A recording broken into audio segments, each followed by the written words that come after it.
itu saya mengingatkanlah. Sebab itu saya agak terpanggil bila Yang Berhormat Datuk Seri Zahid Hamidi, beliau menyatakan dalam pertemuannya dengan Mengurusi Malaysia dia kata bahawa perjanjian Memorandum Persefahaman MOU itu ialah bukan yang ditandatangani antara Perdana Menteri Yang Berhormat Datuk Ismail Sabri Yaakob dan Pakatan Harapan, bukanlah kitab suci yang akan menghalang pilihan raya umum diadakan. Jadi ertinya tak semestinya memang waktu menandatangani perjanjian tersebut permintaan daripada Datuk Seri Anwar Ibrahim, daripada Lim Guat Eng, daripada Saudara Mat Sabu, kalau boleh pilihan raya diadakan janganlah ini sebelum 17 sebelum bulan Julai katanya. Tapi itu bukan kitab suci. Kerana Presiden UMNO menegaskan bahawa ia tidak bermakna perjanjian itu perlu dilanggar ataupun perlu tidak dihormati. Dia hanya sekadar satu persefahaman. Dalam keadaan hari ini, saya rasa yang terbaiknya permintaan Datuk Seri Presiden UMNO, dia kekal dengan tuntutannya supaya kita nak adakan pilihan raya umum. Dari awal lagi, selepas saja berlaku langkah Sheraton, tuntutan UMNO, kita nak adakan pilihan raya umum. Jadi kepada warga-warga UMNO yang mengadakan persidangan minggu ni di peringkat cawangan-cawangan, kena faham, kita nak pilihan raya supaya nak diserahkan balik kuasa daripada rakyat, supaya kita dapat membentuk satu kerajaan yang jelas. Kalau rakyat putuskan nak bagi pada UMNO Barisan Nasional, okey, kita terima kasih, kita bekerjalah sebab mendapat satu kuasa sepenuhnya daripada rakyat. Kalau rakyat memilih parti keadilan, biarkanlah mereka memilih macam mana UMNO menghormati. Waktu pilihan raya yang ke-14 dahulu, apabila rakyat memilih Pakatan Harapan, waktu itu lambang Parti Keadilan, Datuk Seri Najib serah bulat-bulat, tak ada langsung kita mewujudkan scheme of thing. Waktu itu terpulanglah. Tapi dalam Pakatan Harapan itu wujudnya Dr. Mahathir, adanya Tan Sri Muhyiddin. Waktu itu baru dikeluarkan Datuk Seri Anwar Ibrahim daripada penjara. Lantiklah Kak Wan sebagai timbalan Perdana Menteri, dan akhirnya rakyat dapat melihat kemelut kehidupan rakyat yang terpasung dalam kehidupan yang cukup sukar. Sebab itu akhirnya bila satu negara merasakan bahawa Pakatan Harapan ini tidak mengotakan janji-janjinya, bila dia kata bahawa bukan kitab suci dan sebagainya, maka akhirnya berlaku langkah Sheraton. UMNO tetap dengan keputusannya menuntut pilihan raya. Sebab itu saya nak bagi tahu kepada tuan, Datuk Seri Zahid Hamidi, Yang Berhormat Timbalan Presiden UMNO, Ketua Pemuda, dan kita jelas bahawa kita hendak adakan pilihan raya umum secepat mungkin dalam keadaan sekarang dalam mengatasi masalah yang dihadapi oleh negara. Sekarang ni saudara, negara kita dalam keadaan yang tak menentu, harga barang mencanak-canak. Nak buat dasar macam mana? Saya faham dalam keadaan sekarang ni menteri-menteri bukan daripada UMNO, datang daripada PBM.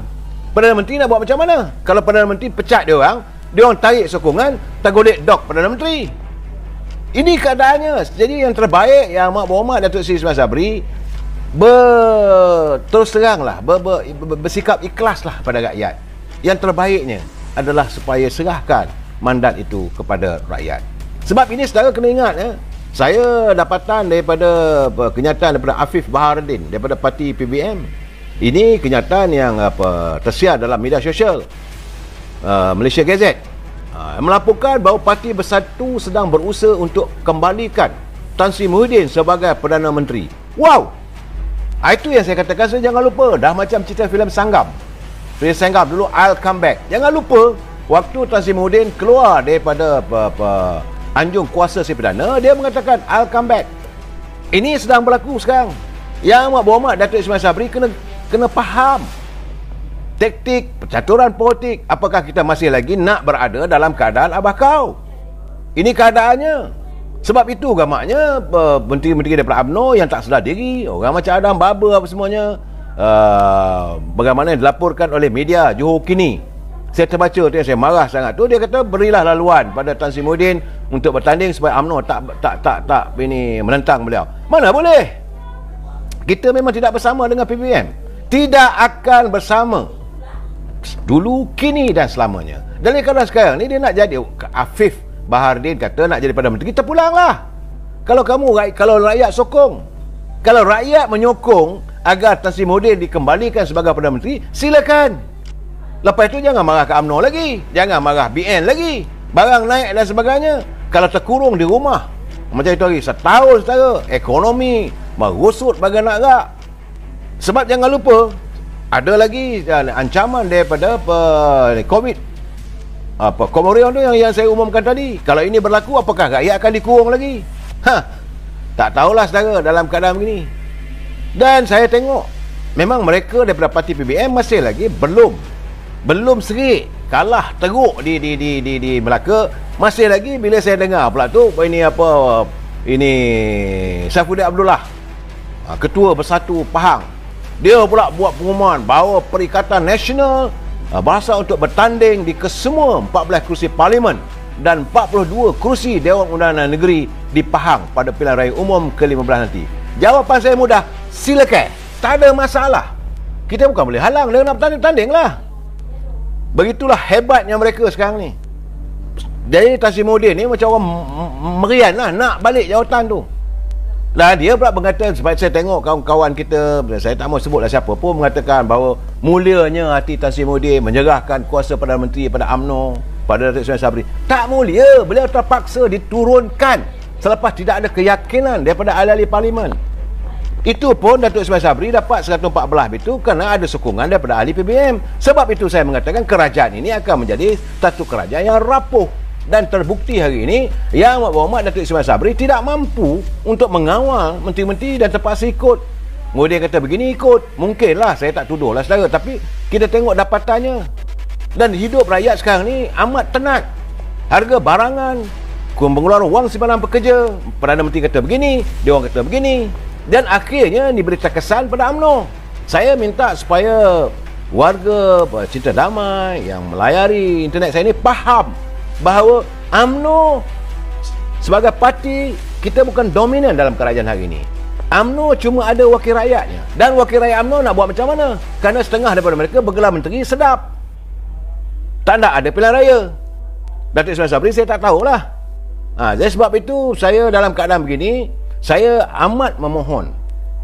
Sebab dalam mungkin ada pilihan raya sebagainya, tiba-tiba berlaku pula di Terengganu. Memang di Terengganu, rakyat Terengganu sudah pun mahu beralih sokongan daripada pimpinan kerajaan PAS. Tapi dapatan saya sudah ada pula perbalahan. Kononnya orang ni layak jadi ketua, menjadi menteri besar, orang ni layak jadi menteri besar. Berhentilah buat kerja begini.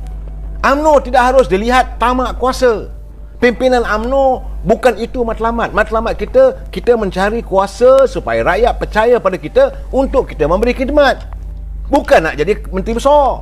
Jadi orang ahli UMNO Terengganu kena sedar diri lah. Dalam keadaan kita tidak ada kuasa pun, kalau UMNO dapat kejayaan, berjaya dalam pilihan raya, orang ini jadi menteri besar, orang ini nak jadi menteri besar. Kita mewujudkan perbalahan sama sendiri. What type of people you are? Saya cakap terus terang lah, saya harus memberi kritikan begini. Serahkan segala-galanya pada pucuk pimpinan UMNO di Kuala Lumpur. Takkanlah Datuk Seri Hamidi tak dapat melihat siapa calon yang terbaik.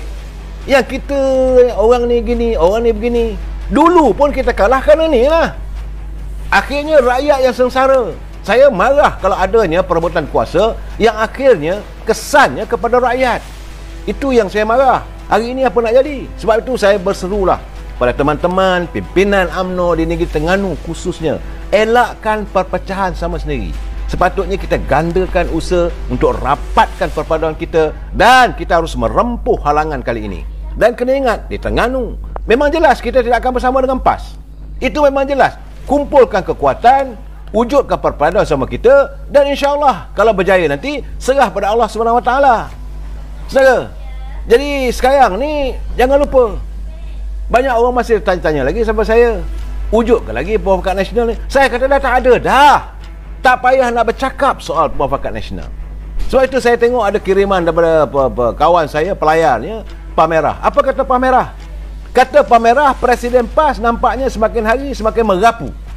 Kenyataan dikeluarnya. Terbaru katanya PAS tolak Perwafakat Nasional yang menyeleweng. Pula dah. UMNO dituduh menyeleweng. Perwafakat Nasional dituduh menyeleweng.